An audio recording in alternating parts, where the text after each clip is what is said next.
Today we are talking all things candy, right here in Saven's World.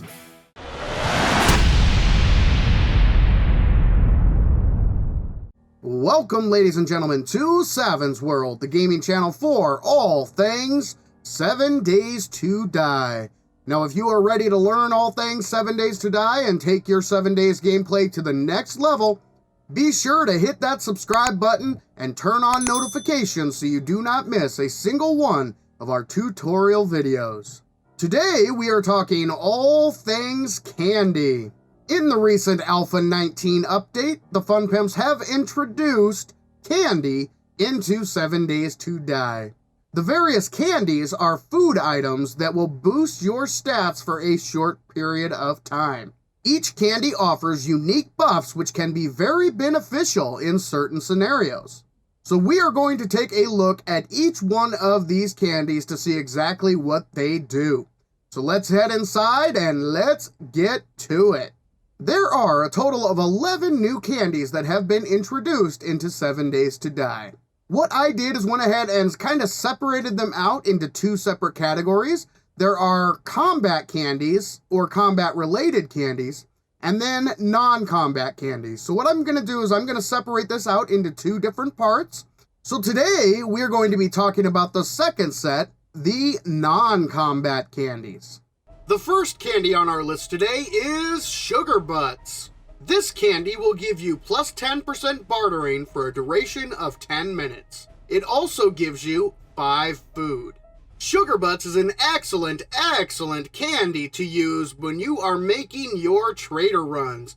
Let's say you've got a whole bunch of stuff saved up that you are looking to sell to the trader. Chow down on some Sugar Butts before you actually do your selling. That way you get the maximum amount of Duke's Casino tokens when you sell all of your items. Also, if there is an item that you have your eye on, chow down on some Sugar Butts and you can actually save money on the cost of that item. So let's go ahead and let's find ourselves a trader and let me show you this bad boy in action. Here is good old Trader Bob. So as I said, let's say you have a whole bunch of stuff that you want to sell to the trader. You've got this wrench worth 560. You've got an awesome steel pickaxe worth 1100. You've got all of this money, these gold nuggets, these diamonds. Oh my gosh, you have so much to sell. Plus, he's got a bar brawler book that you really want to buy, but it's 1,000 Duke's Casino tokens. Oof, that is a little pricey. So what you can do, go ahead and use your Sugar Butts. Now for 10 minutes, you'll get plus 10% to bartering. So if we go back into Bob's inventory, first thing you'll notice is that bar brawling book that we were looking at has decreased in price to 900. Also, if you take a look at the stuff that we were going to sell, you will see that the selling price has increased. So now we can go ahead and sell all of our goods. And look at that, folks.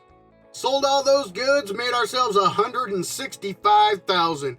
But every single item I did sell, I got an extra 10% worth of Dukes because I took the Sugar Butts. Now we can go ahead and say, all right, I think we can afford this bar brawler book. So let's go ahead and buy that. Boom. And it only cost us 900 as opposed to the 1,000 that it would have cost us before. The next candy on our list is Hackers. This candy gives you plus 20% to salvage harvest for a duration of 10 minutes. It also gives you 5 food. So using the Hackers candy is very similar to giving yourself level 1 of the salvage operations perk, because this also gives you 20% more resources. Now I did release a video extensively explaining how the salvage operations perk works. So I would recommend that you go ahead and take a look at that.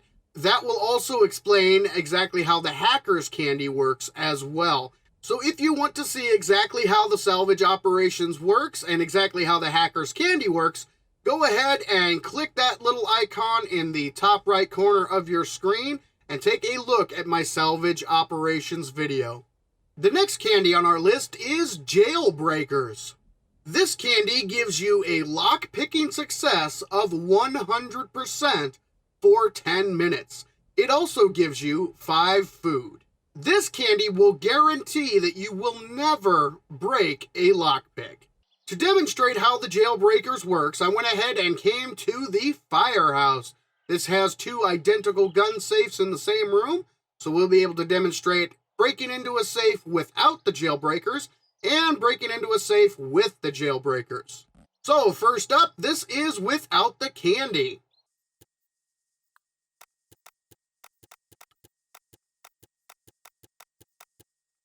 And there we go, finally. That took 11 lockpicks. 11 lockpicks just to break into this safe. That's insane. Now let's move over here to safe number 2. Let's go ahead and eat our Jailbreakers. There we go. And now let's go ahead and pick this lock. And success on the very first lockpick. No lockpicks were broken. 100% success into breaking open this safe. Now we can go ahead and loot both of these bad boys and head on out on our merry way. The next candy on our list today is the eye candy.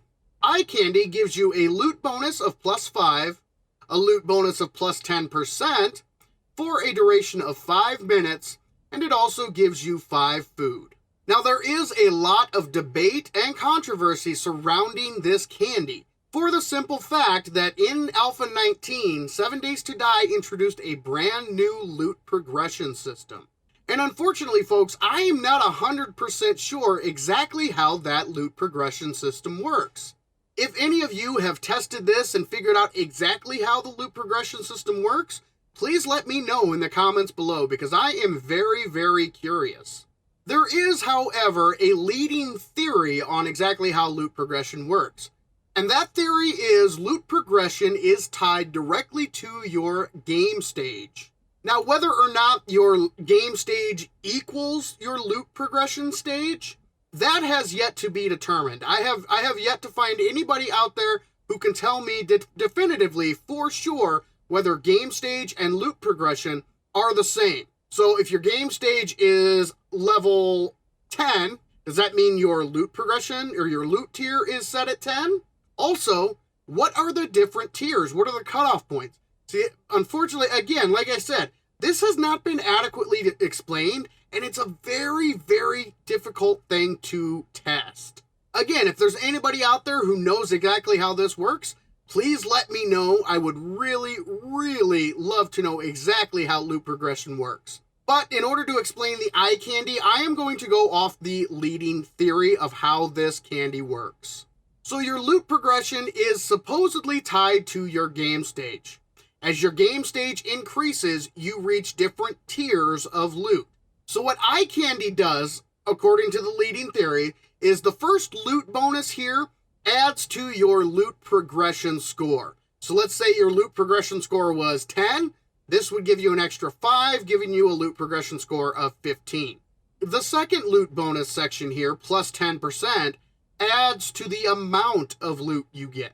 It gives you 10% more lootable items in a container. Or at least that is what the leading theory is for the eye candy. So let's say that you were supposed to loot 30 9mm bullets in your loot container. With this plus 10%, you would actually loot 33. Now, I do have to be 100% completely honest with you folks. Everything I said here may be 100% incorrect. That is because we do not know exactly how loot progression works. What is the loot progression tier based off of? Is it strictly off of your game stage? Are there other factors involved? What game stage do you have to reach in order to move on to the next tier? This plus 5 loot bonus, is that directly to your loot progression score? We just don't know, folks. There are a lot of unanswered questions with loot progression. So again, I will say, if you folks know exactly how the loot progression system works in 7 Days to Die, let me know. I would love to find out. And the last candy on our list today is Rockbusters. This candy gives you plus 20% to your mining harvest. for a duration of 10 minutes. It also gives you 5 food. Now, in order to demonstrate how the Rockbusters works, what I've done is I've gone ahead and set up a couple of brick pallets here. Got 2 here, and I've got 2 here. So what we're going to do is we're going to harvest this set without the Rockbusters. Then we're going to take our Rockbusters and go ahead and harvest down those, and we will compare the results. So let's go ahead and harvest these first 2. And we received 100 small stones. Let's go ahead and drop those out of our inventory. Let's move over here, and let's go ahead and take our Rockbusters. And here we go. And as you can see, we did receive 120 small stones, an increase of 20%. So there you have it, folks. That was All Things Candy, Part 2. Is there anything regarding these candies that I may have missed? Let me know in the comments below. And again, I'll reiterate, if you know exactly how loot progression works, please let me know. I would love to learn exactly how loot progression works. But for now, this is Saven saying thank you, ladies and gentlemen, for joining me in Saven's World. If you found this video helpful and or enjoyable, be sure to hit that subscribe button and turn on notifications. And if you're feeling especially generous, go ahead and give this video a like. And remember, the average gamer is always king of the hill on the bell curve.